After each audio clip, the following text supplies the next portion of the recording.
senadora Gleisi Hoffmann, do PT do Paraná, propôs a saída de Pallotti para não comprometer a imagem do governo. O deputado Antônio Garotinho ameaçou convocar Antônio Pallotti para prestar esclarecimentos sobre a evolução do seu patrimônio. Com isso, ele conseguiu que a presidente Dilma proibisse o kit contra a homofobia. Ele é ligado aos evangélicos.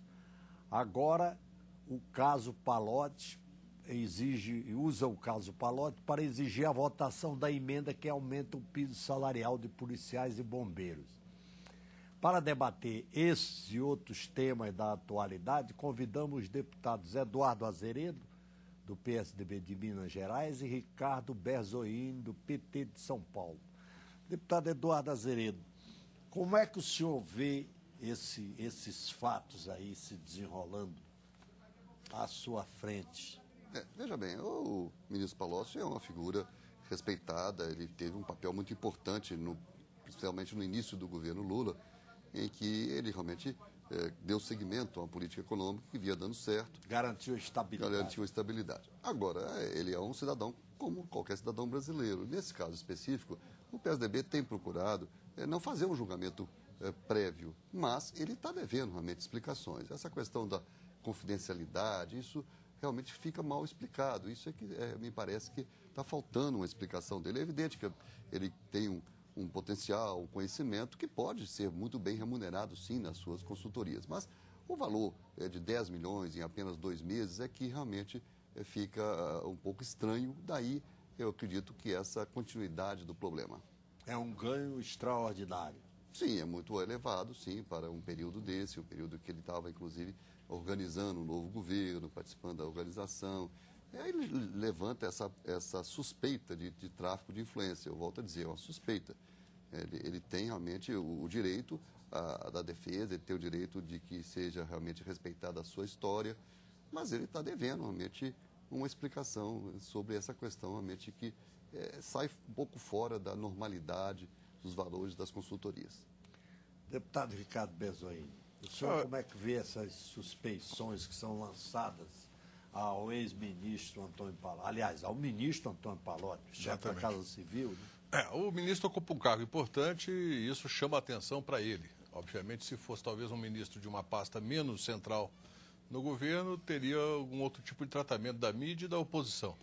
Mas eu vejo que, de fato, é preciso que ele dê os esclarecimentos, tenho convicção que ele vai dar esclarecimentos, possivelmente está aguardando essa relação com o Procurador-Geral da República antes de fazer o esclarecimento mais geral, inclusive ao Parlamento, e eu não tenho dúvida que ele vai esclarecer. Eu não tenho qualquer dúvida em relação à honestidade do ministro Pallotti. Eu conheço há muito tempo, desde o tempo que ele era vereador em Ribeirão Preto, depois foi prefeito, deputado estadual, deputado federal conosco aqui, na oposição ao governo Fernando Henrique Cardoso, com um comportamento sempre muito correto, muito bom articulador, e eu creio que ele não faria nada que fosse ilegal ou imoral. Levantou-se suspeita a partir do dado de que só em 2010, nos últimos meses de 2010, o patrimônio dele avançou 10 milhões. Essa foi a razão da suspeita que se lançou, né? Tem muita confusão, porque até agora não se sabe qual é o patrimônio da empresa, tá certo? Na verdade, aí tem duas pessoas, a pessoa física e a pessoa jurídica. Ele, como optou por abrir uma empresa para fazer consultoria, ele, evidentemente, na declaração de renda pessoal, ele tem que declarar somente o patrimônio, o capital da empresa, não o patrimônio, não a situação patrimonial da empresa. A situação patrimonial da empresa vai ser objeto, obviamente, de uma investigação da Procuradoria-Geral da República, nesse sentido que o procurador fez indagações ao ministro para que ele esclareça. Eu acho que o esclarecimento será dado e eu tenho certeza, se houvesse algo de grave, certamente o ministro seria responsável e não submeteria o governo a qualquer constrangimento. O ministro Pallotti é uma pessoa de grande responsabilidade política, que já demonstrou isso ao longo da sua vida. Portanto, eu não vejo razão, da minha parte, que sou do PT, sou da base do governo, de temer qualquer tipo de reverso desse processo, porque a pessoa e sua trajetória demonstram honradez, responsabilidade e compromisso com o país.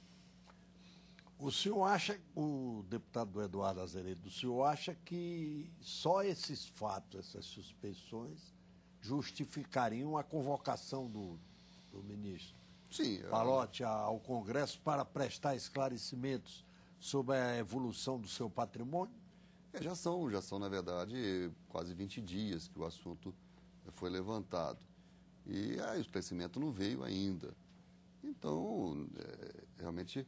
O ministro deu uma nota, né? Sim, mas a nota foi considerada insatisfatória. Sim, exato. Então, realmente a vinda dele seria nesse sentido de dar esses esclarecimentos que realmente estão pendentes.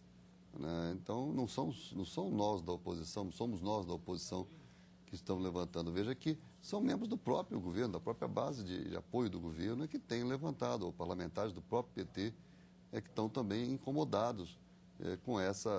A dúvida está acontecendo exatamente pela falta de esclarecimento. Quer dizer, se ele disser, não, foi no processo de união de bancos, pronto, está explicado. Agora, na medida que não se explica qual foi a consultoria, é que se levanta essa dúvida de, mas o que foi? Foi um tráfico de influência? Foi algum assunto que estava pendente dentro do governo e aí então ele interferiu para resolver? Fusão de bancos podia justificar tanto dinheiro? Acredito que sim, porque é um processo realmente complexo, né? Você unir dois grandes bancos. Esse, por exemplo, seria uma alternativa que me parece razoável, né? Agora, ficar sem uma informação de quem foram os verdadeiros clientes, aí começam essas questões. Mas foi uma empresa que tinha interesses na Receita Federal, ou foi uma outra empresa que tinha interesse aqui e ali. Então, eu estou de acordo com o ministro Bezoini, é evidente que o ministro Palocci é um homem respeitado, eu comecei a minha fala dizendo isso, né? Mas existe realmente uma necessidade de um esclarecimento maior. Eu acho que e não somos nós da oposição, repito, somos realmente os próprios membros da base de apoio do governo que sentem que realmente o governo tem que ser mais claro nessa questão. Porque o PT no passado foi muito agressivo, inclusive, em situações semelhantes, moral, né? Nessas questões. Então ele tem que ter o mesmo comportamento quanto é governo. E o senhor, deputado Ricardo? Eu já disse, eu acho que o ministro Palocci tem toda a condição de prestar esclarecimentos da forma que ele achar melhor. Acho que ele vir aqui não é necessário se houver um esclarecimento público. O fundamental é que ele diga claramente que tipo de trabalho fez e qual o objeto dos contratos que foram feitos entre o projeto e as empresas que contrataram. Dizendo isso, está tudo resolvido, porque, obviamente, ele tinha o direito legal de trabalhar desde que não houvesse interferência entre a situação dele de deputado, destacado nessa casa, e o objeto dos contratos. Estamos ouvindo os deputados Eduardo Azeredo, do PSDB de Minas, e Ricardo Bezoini, do PT de São Paulo, sobre conjuntura política. E a Rádio Câmara também exibe esse programa, além da TV Câmara.